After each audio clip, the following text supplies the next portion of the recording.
Yeah, I think we can get started. So again, welcome everyone. Thank you so much for joining.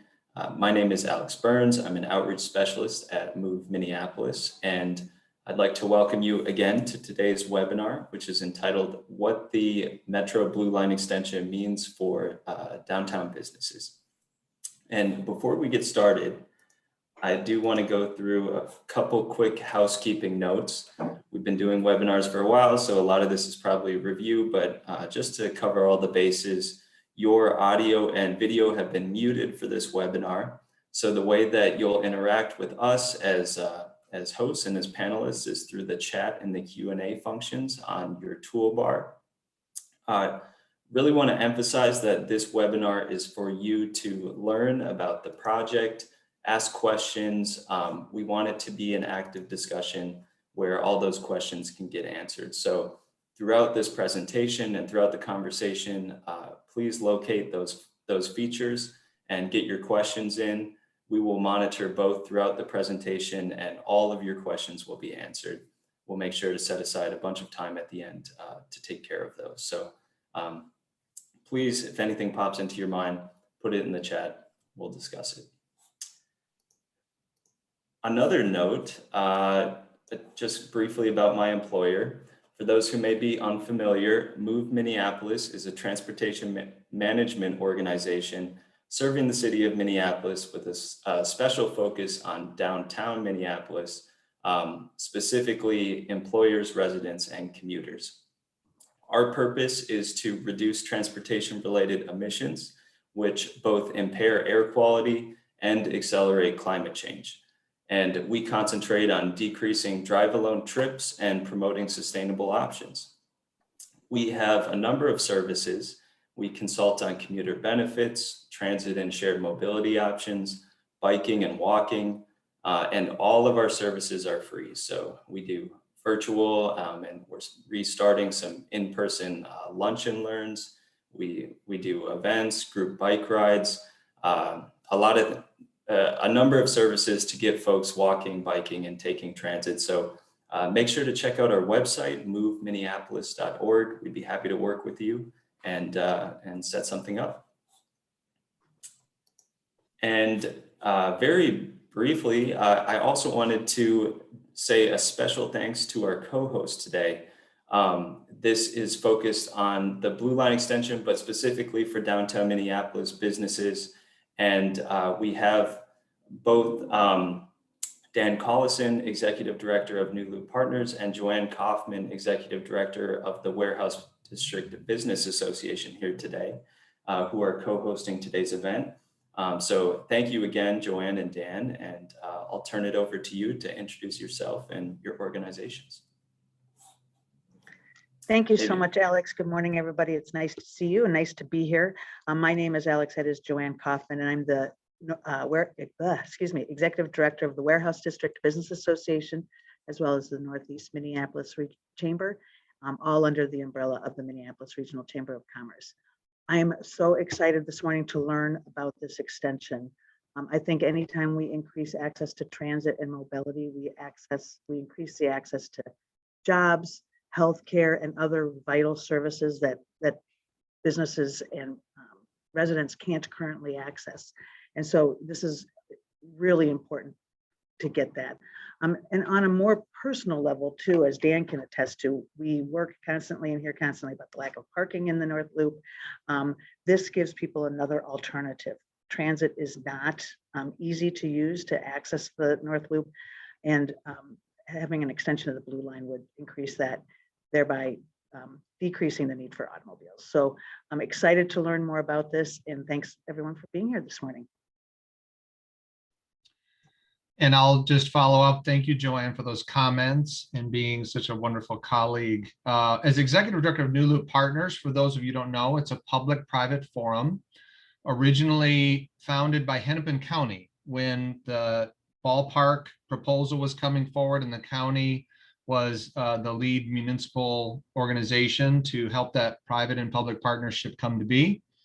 They wanted a group of leaders who came from public and private leadership to help guide the process so that it would be a true public-private amenity. That flowed then to become the 2010 partners, then the 2020 partners. And about 2 years ago, we renamed and rebranded as New Loop Partners, and really have a passion for the greater North Loop area that includes all of the North Loop, some of Downtown West. And I will comment, focuses on some initiatives that are a little bit different than a traditional business association. And this is why this conversation is also very important to me and to our group. You know, we talk about as our high level goals every year of being improving connections and offsetting barriers. We want to engage business and property owners as a core constituency. We're not trying to in any way replace or even do anything other than support neighborhood associations. But then we talk about public realm, transit-oriented development, urban visioning, livability. And we've been doing a multi-year study and group where we have over 70 organizations involved in reimagining the farmers market area that is directly catalyzed by the Royalston Station being built as the first station out of Target Field in the Southwest Corridor project, which many of you, I'm guessing, already know much about. We're now in the heart of this with potential opening in 2023, the first doors, and just tremendous amount of land use conversations that need to be had and are great opportunities to be had, because it's now becoming clear to me after many years of studying land use and transit and how development takes place, that these new corridors, while providing exactly what Joanne talked about, and what we'll learn more about, whole new ways for people to come and go from the downtown, and jobs and businesses and hospitality and living here. There are people who want to live downtown who then will go to jobs in various places that transit will take them. There's reviews. You could argue reverse commuting going on already, and this would make that even more exciting opportunity to live downtown. But I'll just say that almost every square inch around these transit lines are important conversations about what this can mean for everybody, what it can mean for those who own the property, what it can mean for public benefit, what it can mean for businesses. And so I see and have experienced these new transit lines as being, I mean, they really set the direction of our collective work for years to come. And so this conversation today, I'm excited to be a part of it. I'm very interested in where this line eventually goes. We've been eyeing that blue line extension for a long time, and see these trunks as key pieces of a larger network, and envisioning for how we get around. And so through the lens of economic development, transit-oriented development is powerful. And it's not just the line and the ability to get people here, it's where it goes through and how it connects communities. And so New Loop Partners is very excited about this. We're thrilled to see the blue line move to its next phase. We were kind of angsty about there not being a blue line. And so we're really pleased to be here today and to learn more about where this will go. Thank you for having us move Minneapolis, and thank you for including New Loop. Thank you both, Dan and Joanne. Really appreciate the partnership and for you being here today. And next, I wanted to introduce our presenters today from the Blue Line Extension project team. Thank you to Sophia Guinness, who is the manager of public involvement at Metro Transit, as well as Nick Landwehr, who is the director of transit system design and engineering at Metro Transit. Nick and Sophia, I really appreciate you being here again. We're excited to hear what you have to say, and I will turn it over to you. Thank you, Alex. Let me share our presentation for today.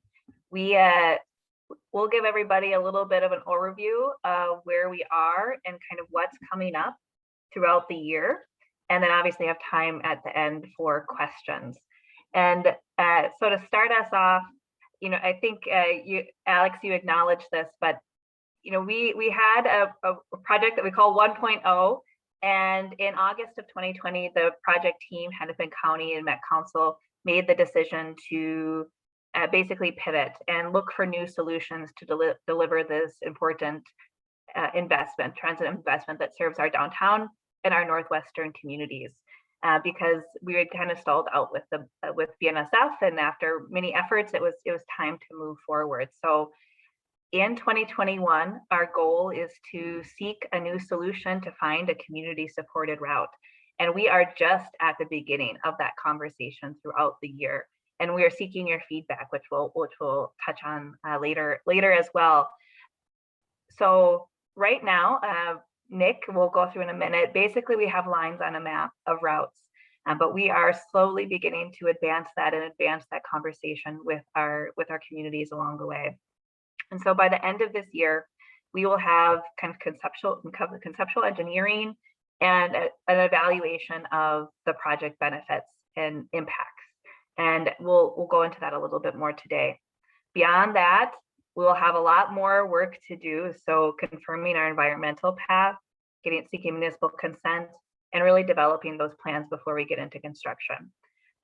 Want to emphasize this timeline as well, because we're quite a bit away from opening day or even construction. And that also gives us the ability to really think about some of the programs that'll be helpful to fully maximize the benefit of the line, such as business support during construction or other anti-displacement tools that we can use. And we'll touch on that as well a little bit. So to give you a idea of the year, is in the fall, we will be releasing a report for official comment that kind of gives you the quantitative evaluation of the project. So getting into more of those details. Right now, we've just identified the routes and are getting deeper into that. So how do we advance it? What does that look like throughout this year? Part of it is having evaluation criteria, and we'll make sure to put the link to the survey in the chat as we get through the presentation. But one of our questions for the community and everybody is on our project evaluation criteria and our goals. These will be turned into goals, objectives, and a whole matrix that we'll use to showcase the benefits and impacts. And so we're asking people about things. Some of these are our main things. Multiple of our speakers talked about this today, right? But one of the main goals of the project is to improve transit and connect people to more jobs and regional destinations. We've heard a lot from folks about regional destinations along the Blue Line, both whether it's reaching downtown or some of that reverse commute, reaching North Memorial or some of the business district, for example, in Brooklyn Park. We also kind of to that, and Dan brought this up when talking about our Southwest project, it's maximizing those goals of the kind of footprint around our station areas. And so thinking about the community's goals in terms of development and reimagining possibilities.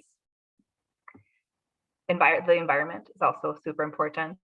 And as part of this project, we are wanting to make sure that the advancing local and regional equity and working towards reducing regional racial disparities is part of our work and part of the forefront of what we're doing. So what to expect from us in the next month. So Nick's going to show you the map, but kind of coming up in the next couple of weeks, we'll be able to go even deeper into that. So showing generalized visualizations that show what could it look like on West Broadway or Lowry or County Road 81. And in July, then getting into more of those specific things about, where are our sidewalks, where are our turn lanes, what could be potential right-of-way impacts. One of our project principles is to basically avoid any impacts to homes or businesses, but there's still places where we might have small impacts, and kind of working through that, whether it's a few feet or whatnot. And then kind of leading towards release of our September report. Basically everything that the community will see through our time in June through August is part of our collaborative discussion to get ready for the September report. The feedback we get and the survey that's currently open now, and the work that we do through the next summer months will all kind of feed into this report that then will also have official time for comments. With that, I will turn it over to Nick to explain a little bit more of our routes themselves.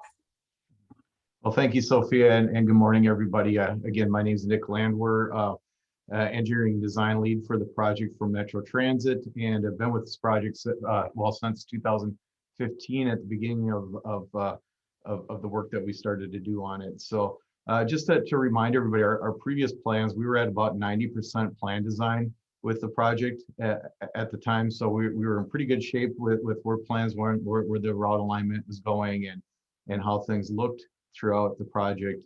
But with the inability to come to an agreement with the freight rail and that freight rail corridor, we needed to reevaluate what our route options were to outside of that rail corridor. So the map that you see right now, we've broken down into 3 areas or 3 segments. On the north side is Area 1. That area really isn't or wasn't impacted by the freight rail. It was outside of the freight rail corridor. That's up in Brooklyn Park. We're running down, or we're proposing to run down West Broadway Avenue. And so our plans there are in really good shape, and we're going to continue forward with those with support of our project partners, so, specifically the county and the city of Brooklyn Park. So there's 4 existing stations along that route that will remain in those locations, and they're very important to the city of Brooklyn Park and to the transit system. The north of 610 is the Oak Grove Park Station. That's kind of in an open area, ready, prime for development and ready to go. 93rd Avenue Station is more of an industrial, but a work center for the city of Brooklyn Park, and that'll be a key to get folks to jobs. And I think there was a discussion about reverse commute, where that would be a good location to move up to and find jobs, or move to from downtown Minneapolis or throughout the corridor. 85th Avenue Station is a very key station too. It has a North Hennepin Community College right next door to the station, and also some commercial businesses in that area. So really key for education, to get people to their education and up. And then Brooklyn Boulevard Station, again, that's a commercial center for Brooklyn Park, and key location for transit connections in the area. Segment 2 is a little bit different than Area 1. That's where we get down to where we were running in the freight rail corridor. So in Area 2, it's important to note that County Road, we took a look at what our options were in this area for different routes, and really geographically, a lot of issues coming through there. There's a few lakes up in that area. There's the Crystal Airport, and there really wasn't a lot of right-of-way or connecting routes that were adequate for light rail guideway to go up. So County Road 81 is really the apparent route option that's being considered at this time, and it does give us some opportunities as we're coming down from that Area 1 blue area and just north of 94, and we get to 63rd, or even all the way down to Bass Lake Road. County Road 81 is the right of way of County Road 81 is directly adjacent to the freight rail corridor there. So really, we just sliding the alignment, about 100 feet over, running down the middle of County Road 81, and it gives us the opportunity to continue to serve a planned 63rd Avenue park and ride that's up in that area. So to continue to have a station there. The same with Bass Lake Road, which is kind of in the middle of that Area 2 shaded area.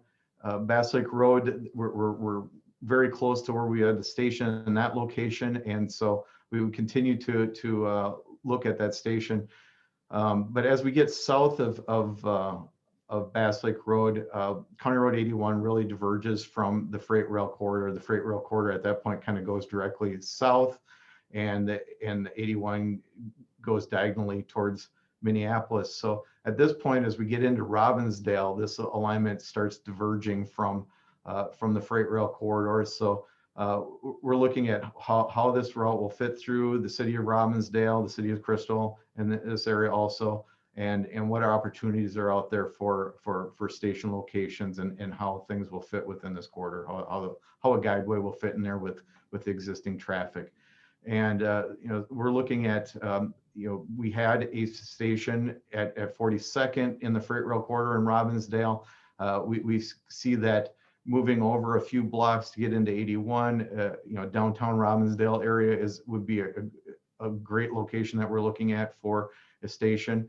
But it's also offers us an opportunity. With the previous corridor, we didn't have we had a lot of discussion, a lot of questions, a lot of comments on this train should go to North Memorial. How do you get this to North Memorial? And when we were in the freight rail corridor, it was really physically hard, or not physically possible to get to North Memorial without impacting a lot of residential area, and it was quite a ways off it.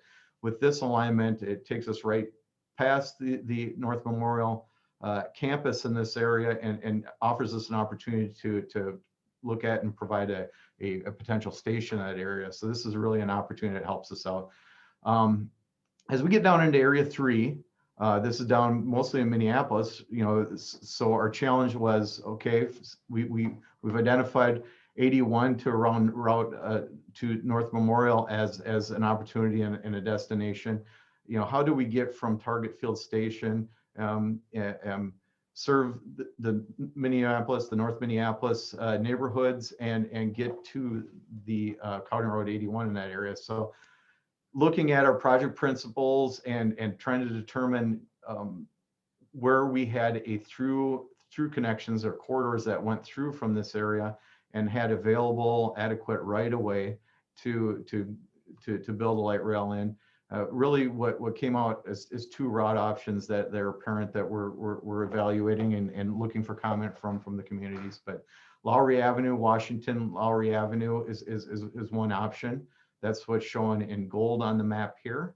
And then West Broadway Avenue route is the option in green that we see on the map too. These again are through corridors that connect from the downtown area to that County Road 81 Lowry West Broadway intersection at North Memorial.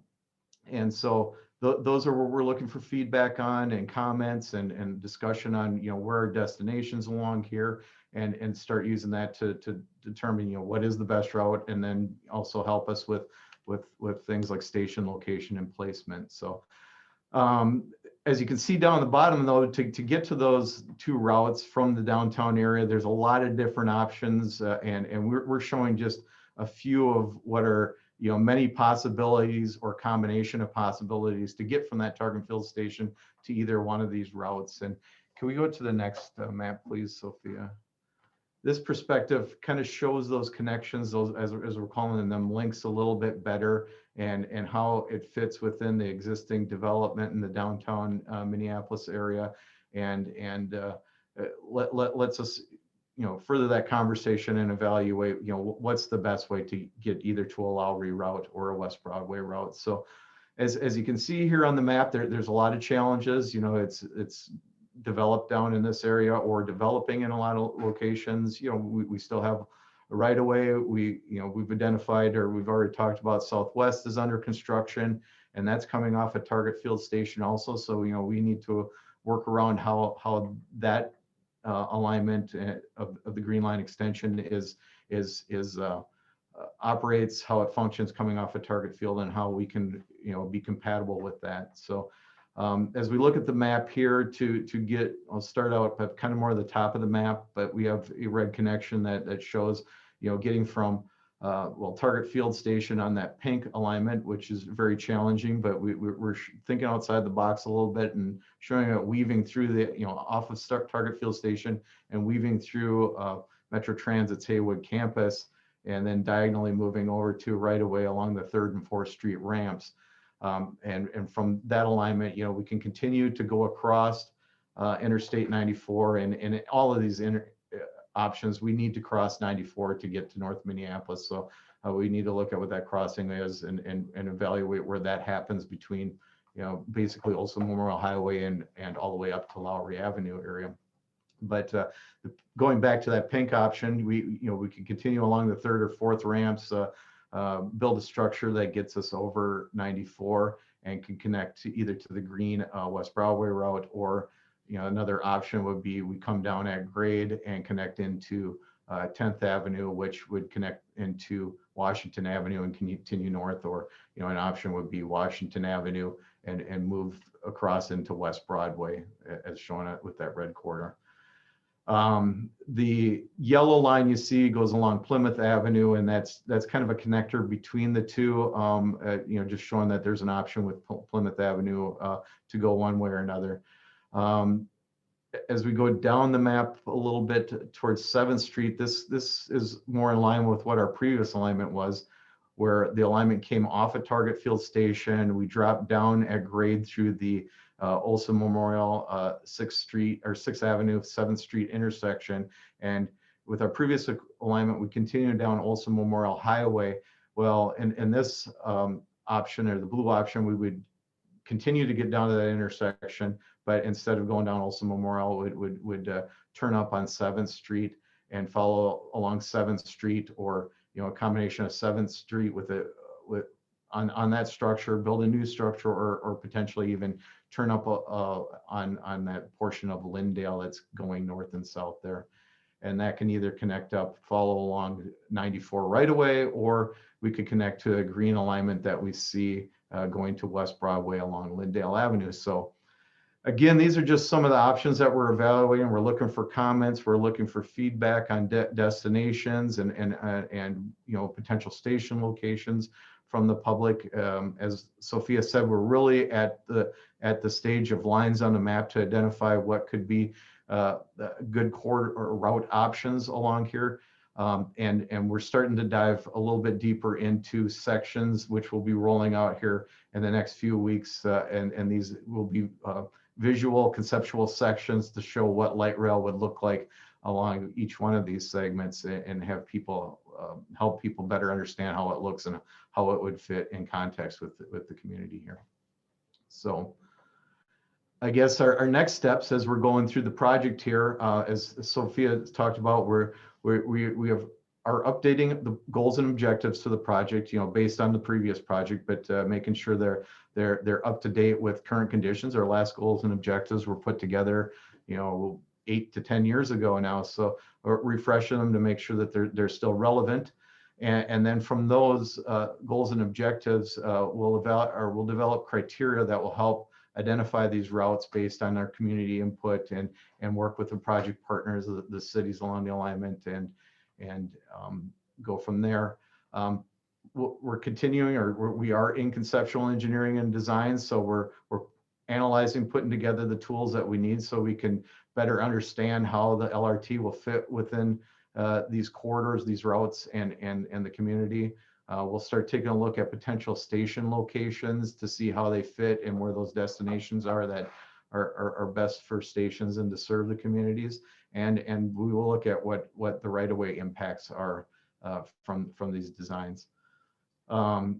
With that, we're working really hard on the community benefits of this project, and to further address, there's a lot of concerns about displacement from large projects like this, and making sure that development along this area is equitable, and that the project's building community wealth with it. So we're really working hard to put together a group that will help define that, work with the community, and make sure that the project's being sensitive to communities and working with the community on the best path forward that benefits everybody. And then we also, as we're going forward, we're working with our project partners to look at previous project commitments and address some of the investments along and commitments that were on that previous alignment option. So with that, I can turn it back over to Alex for the question portion, but just also want to remind people that you can reach out to project staff. My email is there with questions about the project after this meeting, and that our website, bluelineext.org, and John provided a link directly in the chat to the survey. We have both an interactive map where you can put comments or take our survey, and that's where it all is. So with that, I'll start sharing my screen and turn it over to Alex. Hey, Sophia, can you talk a little bit more about the survey too, and I guess the timeline, because it's coming up quick, but how we're going to continue to receive comments? So yeah, good point, Nick. And I'll kick off with that. So our survey is open until tomorrow, and so we are kind of in that process of kind of getting those comments and starting to make sure we're analyzing it all. So the team, as we've been getting feedback all along, have been analyzing the major themes and things that people are bringing forth, and trying to adjust what we're doing based on ongoing community input. Even though we are closing our survey tomorrow, that is not the end of discussion and the ability for the public to provide comments. So kind of check back in with us, sign up for our project newsletter. As we were kind of talking about, we'll have a lot more details to share to start answering people's questions over the summer months as we prepare for our draft report. And this is all part of our process to evaluate to kind of get to that route option. So while we're aiming for the end of the year to select a route option, it is really kind of the process in which we have to go through to get there is to answer some of these physical engineering questions, kind of how does it work, how does it fit, how does it feel? And then to our project evaluation goals, which are in the survey itself, those are how we actually put measures between the routes so that people can really see the difference between the two. And the link segments probably are some of the biggest challenge for us in terms of ongoing public engagement, just because there's a lot of things to work through as we get into that. Alex, to you. All right. Well, thanks, Sophia and Nick, for that great presentation. I did want to call out, because I think when John shared the survey, it just went to the panelists. So I reposted that in the chat. And I took it earlier this week. It takes about 8 minutes. I'd encourage everyone to click on it and to fill it out. And we're going to get into the Q&A. There's already quite a few questions in the chat and in the Q&A function. So as we're doing this, just a reminder, make sure to post your questions here and we will answer them in order. So the first question that I saw was from Speed, and it was, the question was about displacement and of businesses and residents along upgraded transit corridors. And it was to you, Dan, about New Loop Partners, because I know this is something you deal with, specifically around new transit stations that are coming online. And so if you want, I can give you a chance to respond to that. And then I also think it's super relevant for this conversation around the Blue Line extension, because we know that areas like that have historically been disinvested in, bringing a new transit line can mean change, and that change can, if not done right, it can't, sometimes it won't benefit it, and it can actually harm and displace the communities that live there now. So how do we, what's your approach to that? How do we make sure that these investments in transit access actually benefit the communities that are there now? Yeah, thanks, Alex, and thanks, Speed Rogers, for the question. So I'll benchmark that question in work that we're currently doing around the Royalston station for the Southwest Line, which has been going on for a couple of years, and with every possible it's an inclusive process. I find myself still needing to recruit people from surrounding neighborhoods, because the farmers market area is a part of the North Loop. The near neighborhoods of Harrison North and Near North, which includes Heritage Park, are critically important. Also Downtown West. And it's interesting, right now in our area surrounding the transit station, there are a couple shelters. There is Catholic Charities has a suite of properties that has some long-term permanent affordable housing for residents, as well as some who are there for various types of recovery treatments. And we're actually going to be doing some listening circles with the residents at Catholic Charities, and we do consistent outreach to everyone who's in the area. As you know, if you study gentrification and negative gentrification and displacement, it can have impacts well beyond the actual area. And so on our side of things, all I can tell you is we're grounded in a very focused mission statement of what we hope will influence all of the property and land surrounding this. And of course, we hope will ripple out to benefit and understand the neighborhoods that are close by. And within that, we have very specific language that we want this area to be an exemplification of development and community building that models inclusive aspects of racial, economic, social, and climate equity. We want to empower a diverse group of stakeholders, and on we go. And the goals are racial justice, economic opportunity, innovation and creativity, and collaboration. And a part of that is addressing the real possibility of displacement. And so all I can tell you is, like, we're literally meeting weekly. We have convenings all the time, and you would be welcome if this is an area of passion and concern, because right now the Royalston Station area doesn't have very many people living near it. So it's more about what will happen 10, 20, 30 years from now as things get built out and developed. So obviously now with the Blue Line, we're learning a lot through this. We're studying areas like the Upper Harbor Terminal that the city has been leading. That's another thing I'll mention. City owns 30% of the land by the farmers market, and they need to be held accountable to best practices as well. So from our public and private lenses, I feel like we're exploring all of the tools that are currently in play that were mentioned in the presentation. You're probably aware of, like, equity scorecards that get applied to developments. That is all there, but we want to do more. Like, we really want to engage in an ongoing way so that the community can co-create it, and be happy to have you be a part of it. Reach out to me. I can piggyback off of that regarding the Blue Line a little bit. And, you know, investment is important, right? Wherever it is, it helps revitalize our communities, it brings opportunity, and transit is often a way to invigorate a conversation around doing so, especially when we are thinking of something like a light rail that is a multi-generational investment that can benefit people getting to jobs, job creation, all that kind of stuff.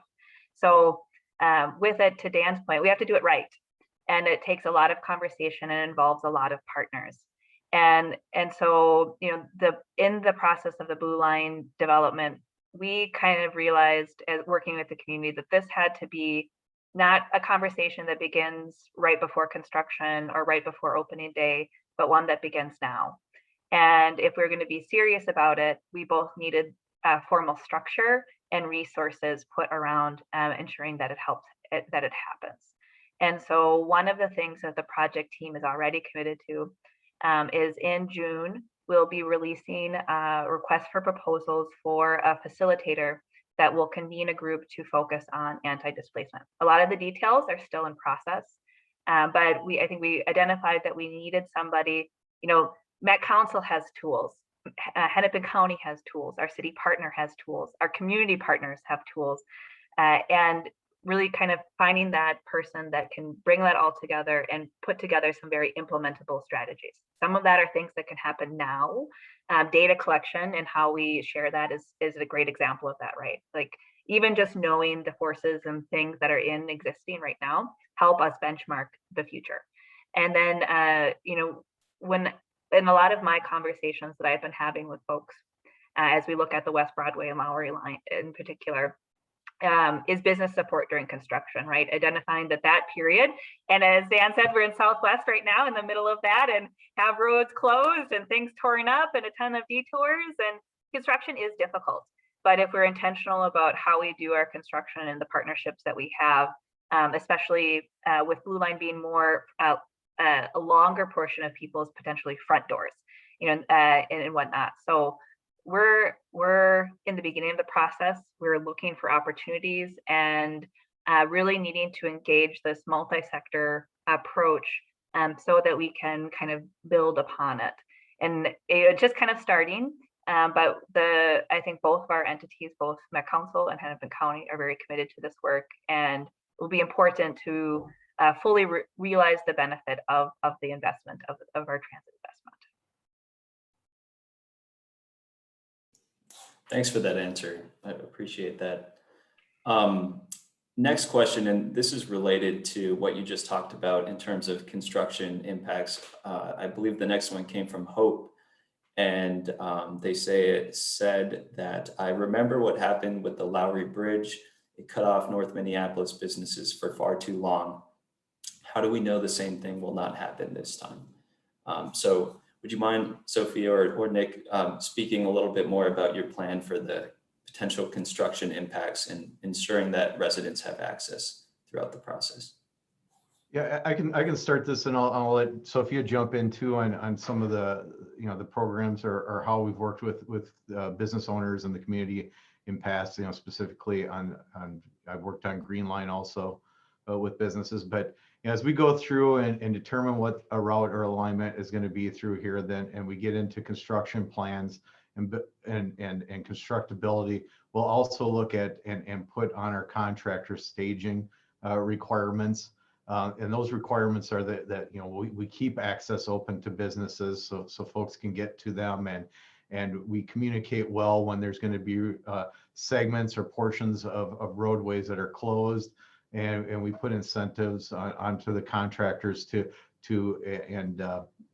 get through an area very quickly. So we're limiting what those impacts are, and we're not just prolonging what folks in the near vicinity have to put up with.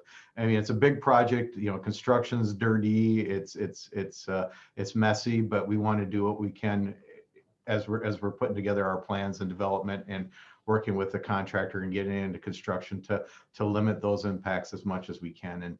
And I think some of the work maybe Southwest is doing, but I can speak more to Central Quarter. We worked really hard on limiting the footprint of where the contractors were and limiting the time that they had available in those areas so we could speed that construction process up. And then the other key thing was working with those business owners along the and property owners along the alignment to communicate what the work was happening and how we would get through that. So Sophie, anything to add?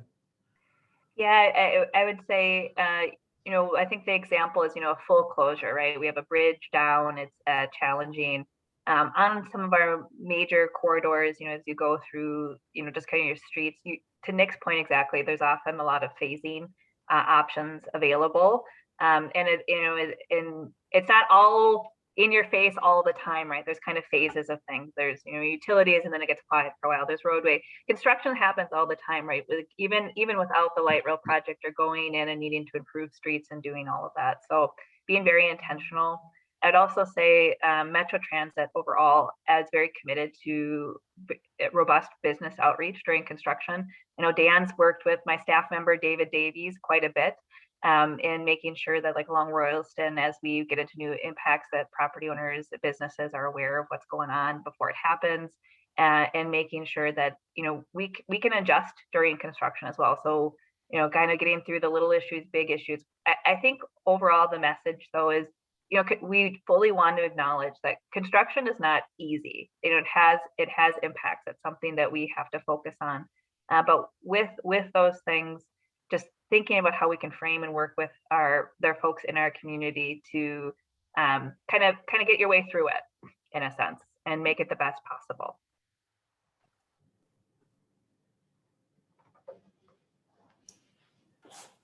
Thank you for that. Joanne, I saw you popped on. Did you want to respond to that? Or Yeah, I just wanted to say that, the warehouse district went through the original construction of the original Hiawatha line, which of course has been renamed. And as many of you may know or may not, we had quite a few businesses who thought this was the absolute worst thing that ever happened in the history of their existence. Businesses that had been there for years that thought this is the end and we'll never recover from this, when in fact they felt completely supported. They never had an issue. And even the day that line opened, I had businesses coming to me and saying, this is the greatest thing that's ever happened to us. So I can speak directly to how supported they felt by the team and how responsive everyone was to their needs and making sure that people knew they were still open and that their needs were met. So. Thank you for that. Nick, were you going to say something? Or? Oh, no. No, okay. Next question we had was from Katie, and I know you talked about this a little bit, but she wanted to know what the process is that will be used to determine the route. So I know we have the survey and there's a bunch of data points that are coming in. Can you talk just a little bit more about what the process will be to sort through all that information and then come to a consensus? Sure. So, with the survey and the interactive map, we're asking some very specific questions. Some are related to the evaluation itself. So kind of, the slide that I had with kind of our goals, those are really important because it helps shape the metrics that we then present back out to the community in terms of how these routes measure up. Getting into the physical piece of it, right, to show the engineering details also help a piece of that. And so when we look at the overall year, basically summer is a collaborative conversation to get into those details. And then we'll have basically two kind of official periods throughout the year. So one is in the fall, a release of a draft route report. And so that'll include your proposed stations, your kind of how it all fits and looks in the various corridors, and some of that kind of like planning tangible evaluation pieces. And so the draft report will be available for public comment for 45 days. And then we'll take that all, we'll do some more work, and then we'll also have a final report that'll include some recommendations of how we move forward. So that's kind of like the overall. I think the most important piece right now of how we kind of get to the route selection is we need to have a lot of conversations with people along the line to help shape these finite details that will continue to get deeper in throughout the year. So that's all part of the process, and your feedback on the interactive map, the survey, or talking to us kind of even one-on-one. We capture that all, we summarize it all, we bring it into our engineering, and it is really an ongoing process. Because Nick and I care a lot about light rail and transit, but we're building this project not for the two of us and the rest of the project team, but for the communities. So ongoing community feedback to help shape these details is critical to the project success. Thank you for that. We have a very specific question, but I think it's a good one. This person definitely has experience with, I think, transit planning, but the question is, will this project retain its position within the federal New Starts program, or will it have to withdraw and re-enter? So I was thinking about this as well. I know you said construction and the opening of this line is a ways off, but sometimes it is helpful just to get are we talking this decade? Are we talking the next decade? Could the American Jobs Act and some of the new federal money speed up this process at all? Or do you have any sense, to answer the earlier question from Alex about the New Starts program, but also can you talk more about the anticipated timeline for the opening? Sure. Or Nick, go ahead, take it. I can answer that a little bit. We continue to stay in communication with the FTA. We meet with them regularly and to discuss where we're at with the project. Our project, we're currently in the New Starts program, where our phase that we're in is referred to as engineering. And you get through engineering, and then you get your full funding grant agreement from them. So right now we continue to be in engineering, and we will continue with the phase and working with the FTA to communicate where we go. So I can't say more than that. I mean, that's what we know. I mean, potentially there's project development, which is just the phase before us that we, maybe they ask us to dip back into that and come forward, but I don't know. I think we have a good project here. I think we're moving forward well, and I believe we'll stay in the New Starts program, especially with the discussions that we've had so far with the FTA. And I think the question, the follow up was just kind of timeline, Alex, that you said, and as we look at a timeline here, we want to get through this year and have a community supported route that we're going to move forward with, and then we need to move into a supplemental environmental phase there. So we had a final environmental impact statement that had been reviewed and approved, and we'll need to do a supplemental to that. So that's probably going to be about a year and a half to determine what our impacts are and the mitigations are going forward. In the meantime, or concurrent to that, then we'll finish up engineering, which is going to take us probably 2 years for engineering. So we've got about 3 to 4 years here of environmental and engineering before we begin construction. And then construction will be another a good 3 years of construction at least going into that. So we're probably about 7 years to 8 years out before a revenue service date when we're taking passengers on the alignment.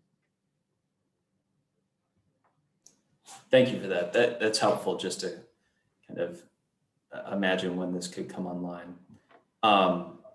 I have another question. Well, I wanted to ask this question specifically about our audience today, because we have a lot of folks joining from, the North Loop area, also downtown Minneapolis. And looking at that map, could we be talking about the addition of another? I know stations is coming down the road, but is there a possibility that there could be another station in the downtown or North Loop area?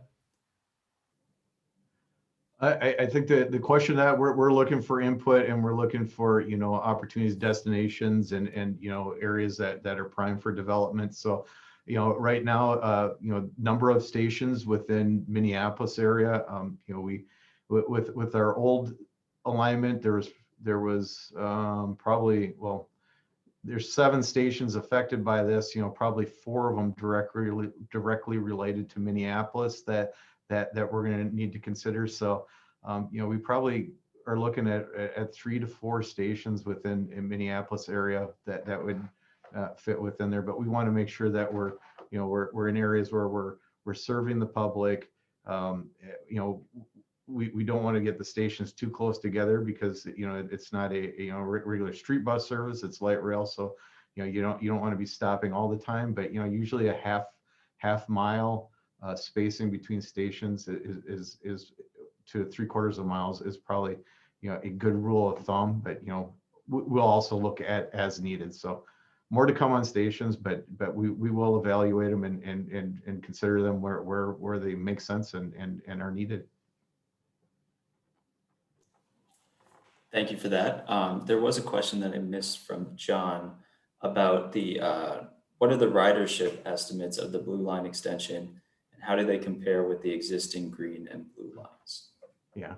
So with this evaluation of new routes, we'll have to go through the process and do a model and look at what the eventual ridership will be. And with this last year and COVID and ridership and stuff, we'll see how that adds into the mix, and how people go back to work. But our previous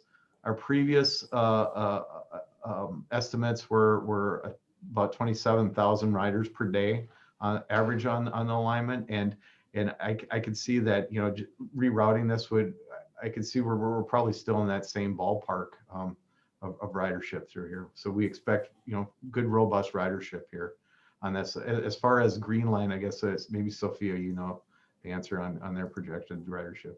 I don't have it off the top of my head. Yeah, obviously our Green Line has some of our highest ridership of kind of all of the existing link of our Green Line has some of our highest ridership. And basically all of our lines have surpassed our ridership projections through time, and we'll see as Southwest gets up and running if that holds true for them as well. But very comparable overall. Great.